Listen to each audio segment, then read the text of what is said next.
తాకట్టులో ఉన్న బంగారాన్ని విడిపించి ఆ రోజు ఆన్లైన్ ధరకే కొంటుంది కొమ్మూరి గోల్డ్.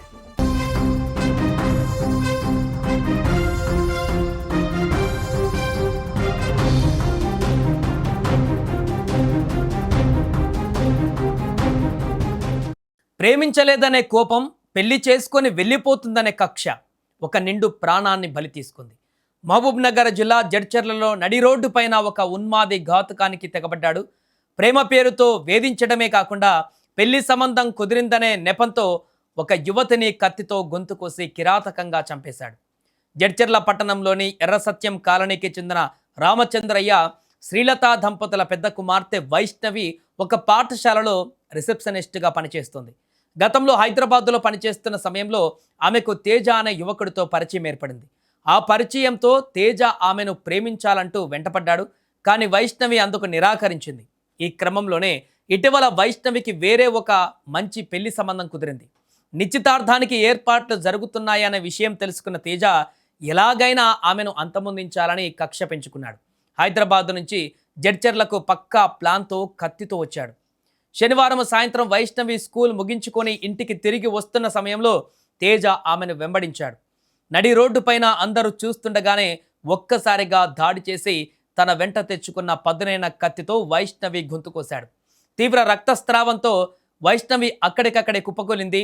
స్థానికులు వెంటనే స్పందించి ఆమెను ఆసుపత్రికి తరలించినప్పటికీ అప్పటికే ఆమె మరణించినట్లుగా వైద్యులు ప్రకటించారు.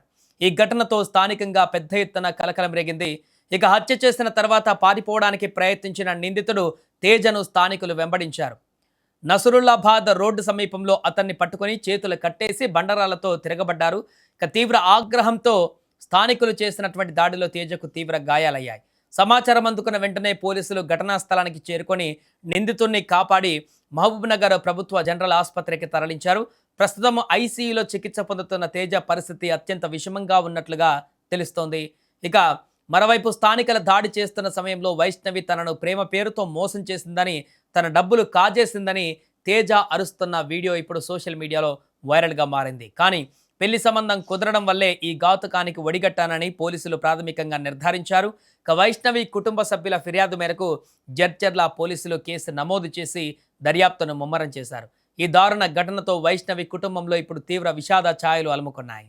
ఈరోజు సాయంత్రం అందాదా 4:30 నుంచి 5 గంటల మధ్యలో నిమ్మబావిగడ్డ ఏరియాలో వైష్ణవి అనే అమ్మాయిని ఒక గుర్తులేని వ్యక్తి కత్తితో దాడి చేసి చంపడం జరిగింది.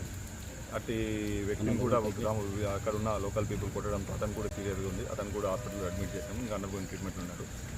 ఇట్టి వ్యక్తి ఆమెపై ఎందుకు దాడి పాల్పడింది ప్రస్తుతానికైతే కారణం తెలియదు. గతంలో హైదరాబాద్ ఉన్నప్పుడు ఏదో పరిచయం ఉందన్న ఒక మాట అయితే ఉంది. అదొకటి వెరిఫై చేసుకుని దాని ఏమున్నదని జెన్యున్గా వెరిఫై చేసి